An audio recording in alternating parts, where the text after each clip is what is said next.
Thank you. Hello, everyone. Thank you for coming back. I hope you had the opportunity to have some lunch.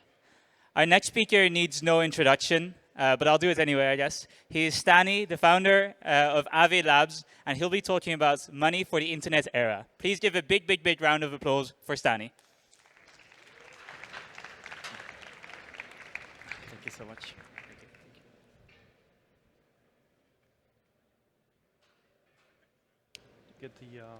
Get the slides up. I'm a little surprised that you're all here after yesterday's Aave. I guess you guys were smart enough to leave a bit earlier to make to the this is the last day of Devconnect, right? Okay, so today I'm gonna give a presentation about stablecoins and a little bit of direction where I think they're gonna evolve in the future. And on top of that, at the end of the talk, I'm gonna leave a few minutes for any kind of questions that you might have. Doesn't necessarily need to relate to the talk itself, but in general, you might have about Aave or DeFi, and so if you have anything to think about, that's something to think. So one of the interesting things about money in general is that to see how it's been evolving over time. So we've seen money moving from community money, basically having a way of exchanging value over time into basically being an accounting instrument. And at some point, we've seen some standardization of money. So being able to see coin mintage and different kinds of stamps in money, basically proving that it's a legitimate currency. And later, we've evolved into effectively paper banknotes, credits, and also the fiat money, so where effectively notes aren't anymore backed by, let's say, a commodity like gold, but have a separate kind of economy that lives on by itself. And we know what basically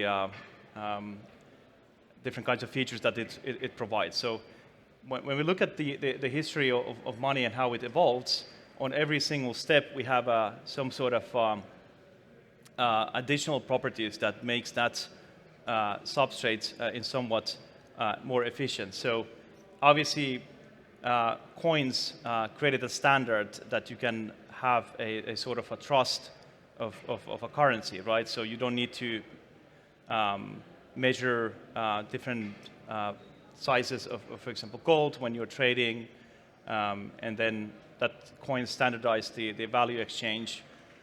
And then paper banknotes allowed people to actually then allow not to even carry the commodity with you, like gold, for example, and coins itself.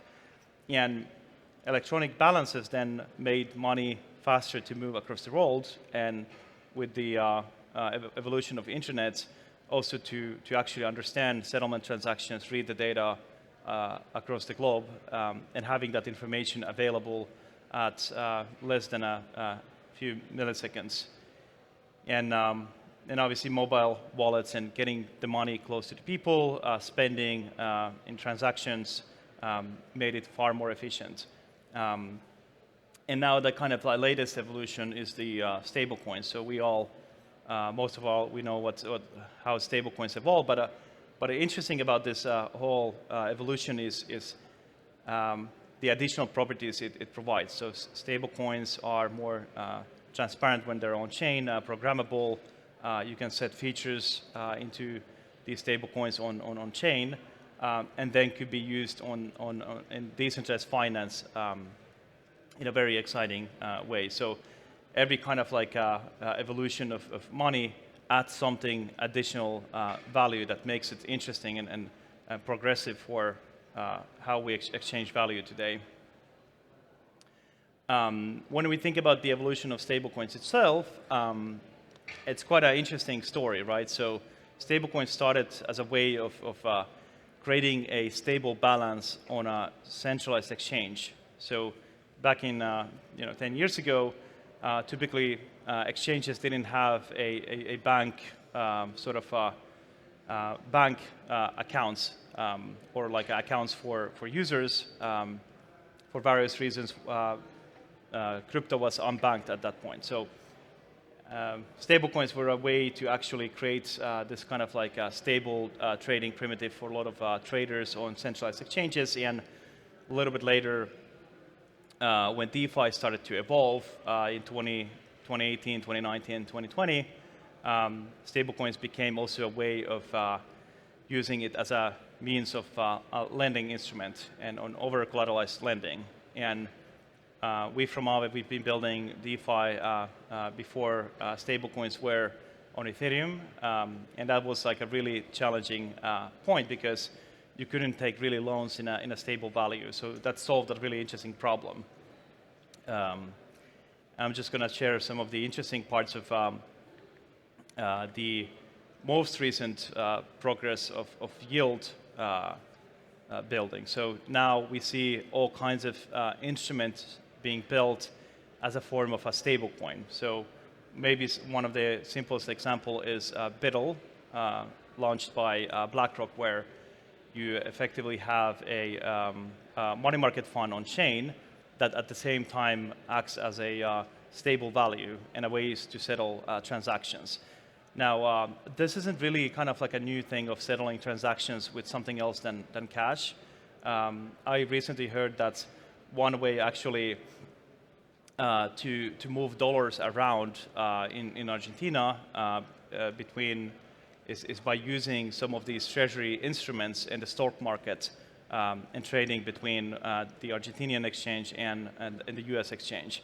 So in some ways, these kind of like a T-bills and money market funds are ways to move funds around globally as well. And more kind of a little bit more native approach is the Athena's USDE, where basically you have a tokenized investment strategy of a yield basis trade that exists then on chain that you can use on DeFi, and it's a really interesting kind of evolution of building yield on top of that stability primitive. Yeah, the way I think about these stablecoins is it's creating this whole money layer on chain that can be adopted pretty much everywhere. And I think that what we kind of realized when we were doing our research is that the market size of these stablecoins are heavily tied into Ethereum. So the neutrality aspect plays a really big role. So being able to be neutral, programmable, and trusted, and that's why we see a lot of adoption on stablecoins, specifically on Ethereum. Even though at the same time, a lot of stablecoin issuers can choose where they actually issue the stablecoins, and typically they issue them across multiple networks. So when we think about why Ethereum really matters in the context of stablecoins or any form of tokenizations, because stablecoins are just one part and a form of tokenization of assets.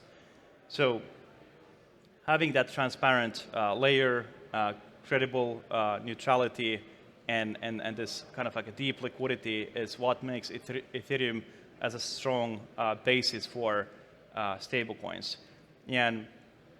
And also the fact that DeFi has been able to create these deep markets is a really important factor for any tokenized asset, and particularly related to stablecoins, because that's where we are going to see most of the growth in the future, beyond these types of peer-to-peer transactions, and actually the utilization of stablecoins in different form of use cases, whether that's lending, borrowing, using as a collateral for some sort of a trading activity, or distributing yield across the world.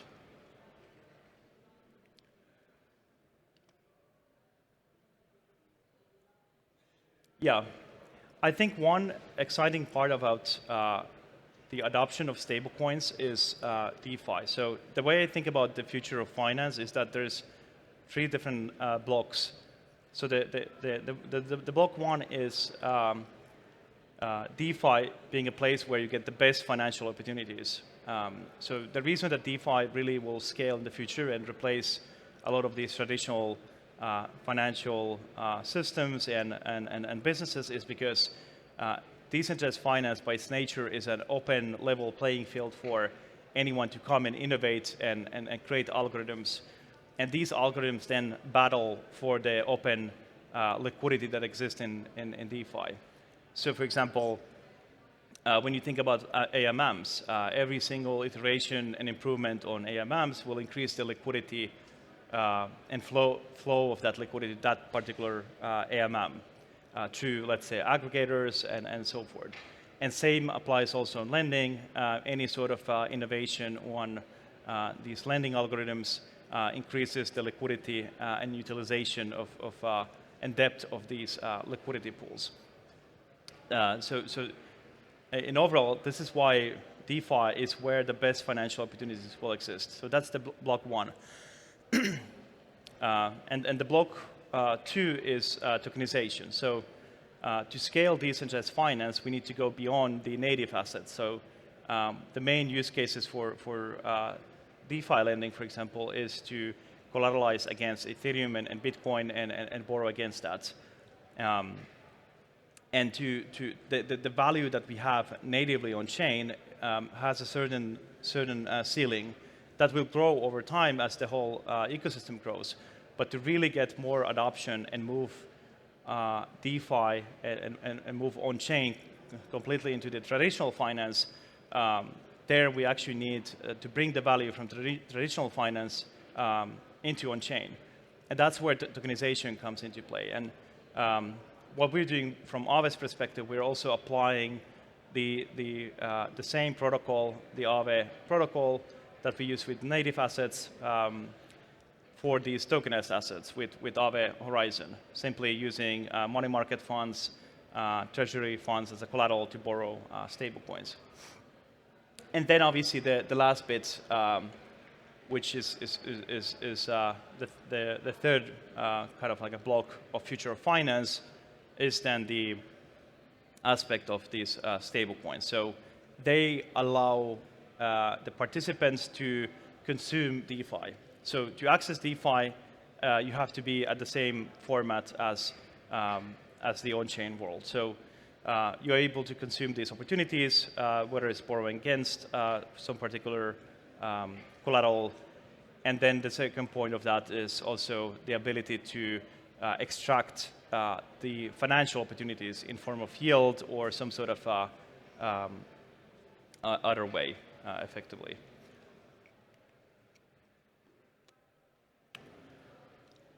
So stablecoins have been around here, right? But in terms of the transactioning, the growth has been enormous. So I saw this slide recently and the data that as of today, stablecoins are transacting more than Visa.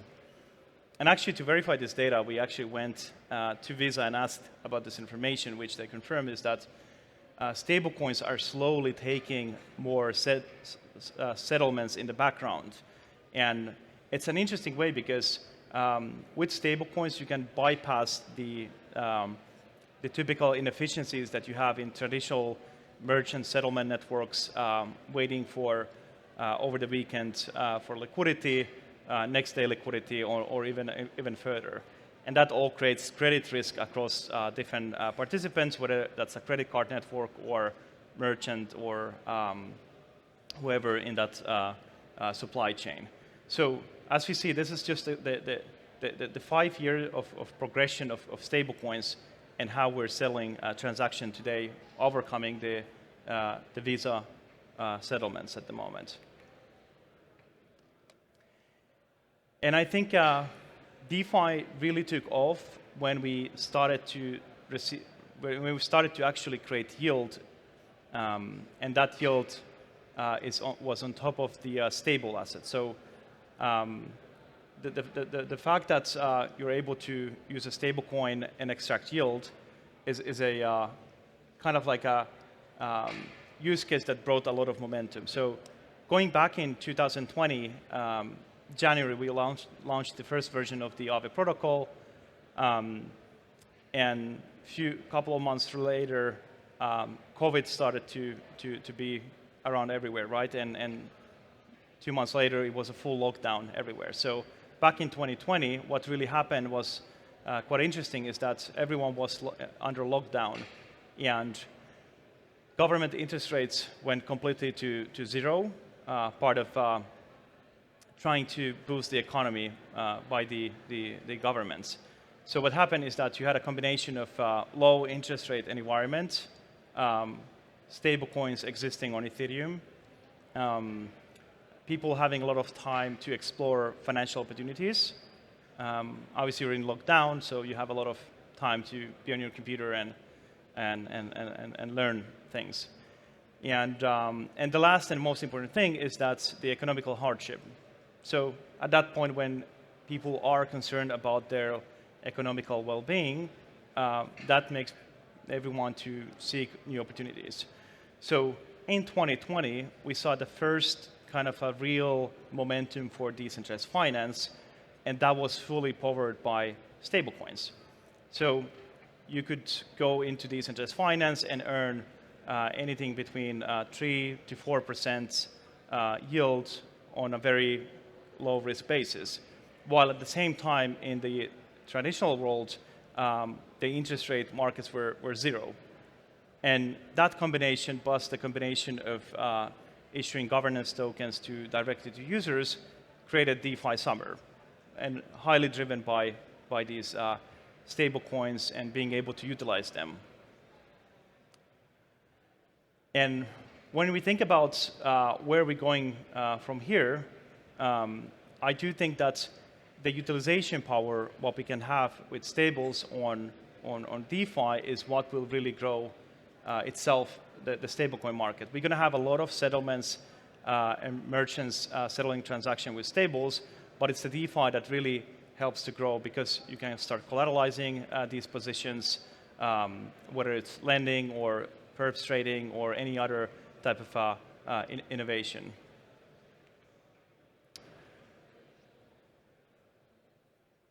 I personally don't think really that kind of like banks will disappear when we think about DeFi. I just think the way banks need to operate in the kind of like a DeFi powered future has to be different, has to be more competitive, and I think actually DeFi can help banks to also reduce their operating expenses and cost.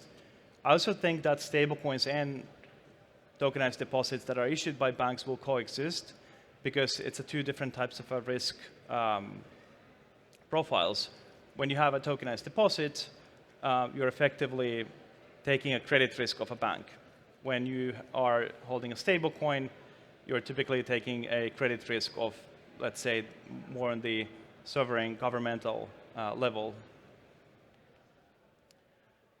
But what I do think is what is going to happen is that we're going to see more of actually financial rails changing into more DeFi rails. So I think what will happen is that we will have embedded DeFi, which means that as interest rates are going to go down again, because you can't keep interest rates high enough in the traditional world, as that can actually cause the slowness of the economy, reduces the opportunities, reduces borrowing, reduces opportunity. So we're going to have a similar situation where we're going to enter into a macro environment where interest rate markets are going to go down.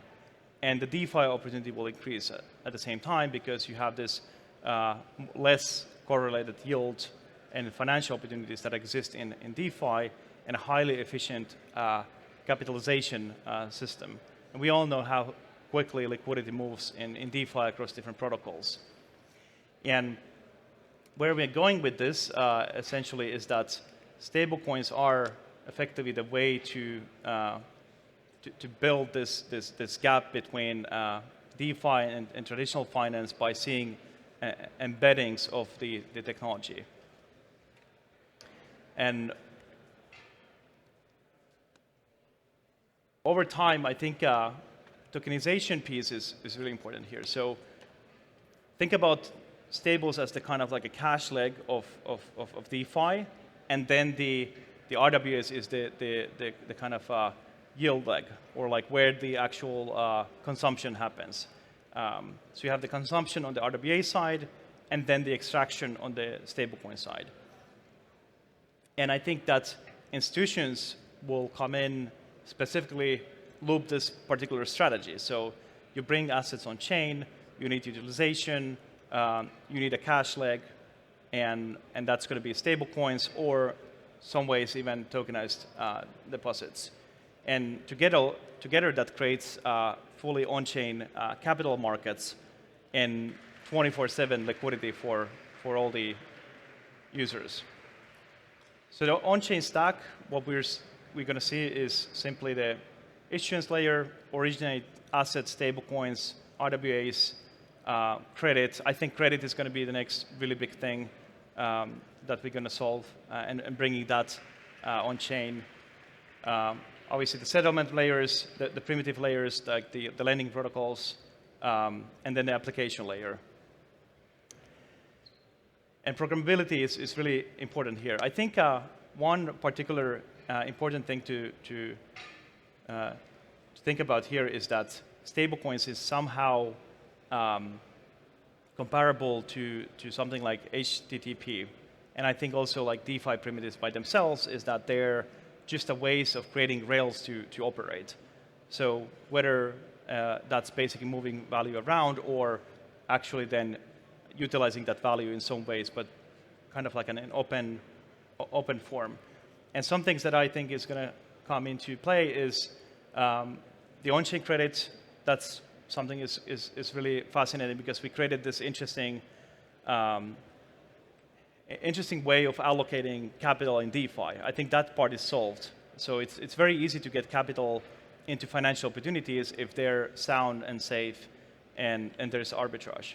But what we really haven't solved is how do we get outside of the traditional ways of like collateralizing against like Bitcoin and Ethereum.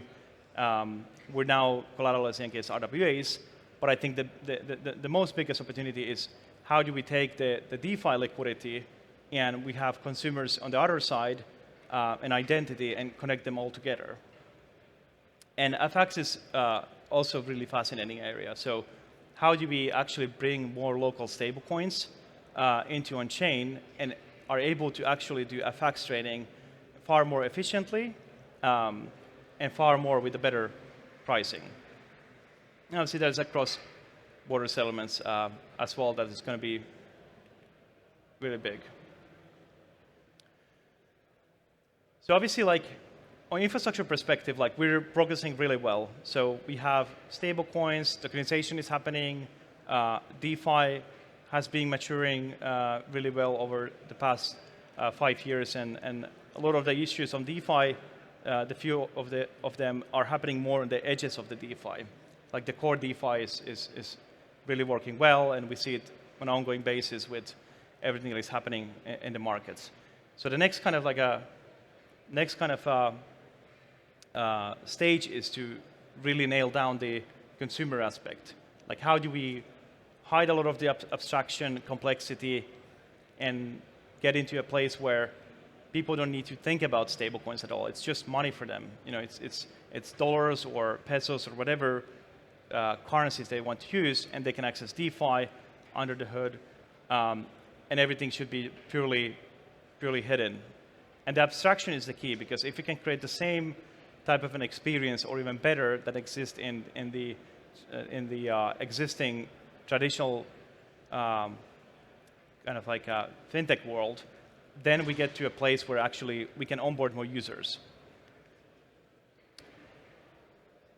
And yeah, there's different reasons why people access DeFi, and Argentina is a really great example where I came here first time 4 years ago, and DeFi and Bitcoin and Ethereum and all this kind of like crypto primitives were used on a day-to-day basis, and it's a way of actually preserving the capital, the hard-earned salaries that many people have here, and seek for inflation protection.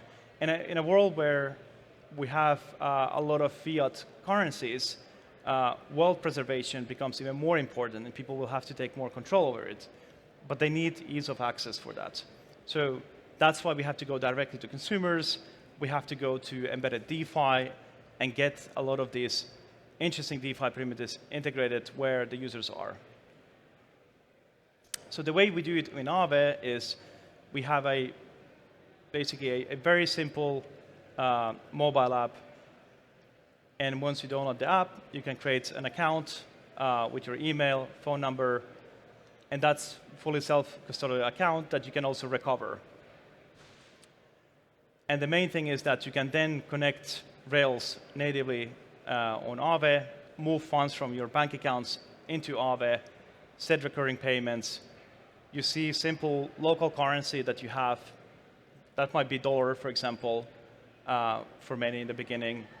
And just abstracting away everything that relates to wallets, abstracting away networks, gas, anything that is really new to the mainstream. And I think if we are able to bring DeFi and an experience where it feels very intuitive as any sort of banking application, but with really prime experience, we can actually get a lot of people onboarded.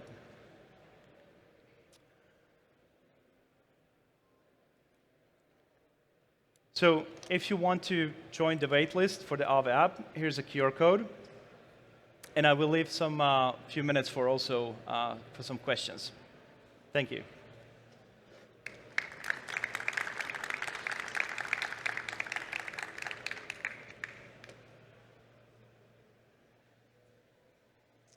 Well, Stani, thank you so much. I'm really excited to play around with the Aave app. So we have a few questions here from the audience. And I guess the first one would be, do you see on-chain credits replacing retail lending or capital markets? Sorry, what was the question? Do you see on-chain credits replacing retail lending or capital markets? Yeah, I think there's kind of like a two paths. So one path is that we will see tokenization of credit. So we will see existing loan books of existing, let's say, fintech providers or banks or anyone who is running a lending business, and taking that loan book and tokenizing that and bringing that on chain and being able to access the liquidity of Aave. I think that's one path to go forward. I think the second path that is very exciting is to trying to figure out where credit doesn't exist because of certain inefficiencies or not enough market opportunity or not enough data to assess the credit. And that's the one that basically I was pointing earlier where I'm most excited about, to basically take the DeFi liquidity that exists already, finding these financial opportunities that are underserved because of any of these elements, and then connecting them together and ensuring there is a good identity process and also underwriting process.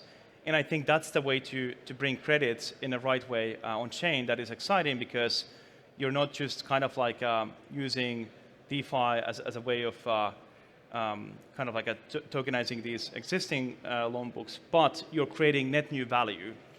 And I think that's like quite an interesting approach. Awesome. OK, thanks. And I have one more question before you wrap up. You mentioned deep liquidity is a very strong point of Ethereum. Is this existing liquidity also important for new asset classes that are moving on chain, like real-world assets with Aave Horizon? Yeah, and I think the deep liquidity is far more important than at least now I think it's more important than ever before, especially because the liquidity gets priced on chain. So if you fractionalize liquidity, that increases and changes the pricing profile. And it creates capital efficiencies, creates situations where you can't necessarily pull funds out and can get stuck, for example. So with Aave v4, our approach is that we want to consolidate and concentrate liquidity as much as possible to these so-called liquidity hubs. And then from liquidity hubs, we give credit lines to spokes. And the spokes are where you have the asset collateralizations, what assets could be listed, loan-to-value ratios, and that can be existing assets or RWAs. and that creates risk segregation, essentially. So it's a kind of like a fine balance of ensuring that there's risk isolation while keeping enough liquidity concentrated. And I think that's really important for bootstrapping new products and markets. And one of the things that when I talk a lot of with developers, they keep mentioning that they build a really interesting product, and I typically agree. But one of the hardest part has been to how do you actually get that product bootstrapped and grow in DeFi. And with this model, you can innovate within the Aave ecosystem, create a spoke, and then tap into and request credit lines from the main liquidity hubs. And if that innovation is proven to be secure and scalable, you can scale it by getting more credit lines of the existing hubs or larger hubs. So you can scale across the whole protocol. And that part I'm also quite excited because that opens up Aave for new innovation from third parties. I see. Okay. Well, thank you very much. Let's thank Stani one more time. Thank you.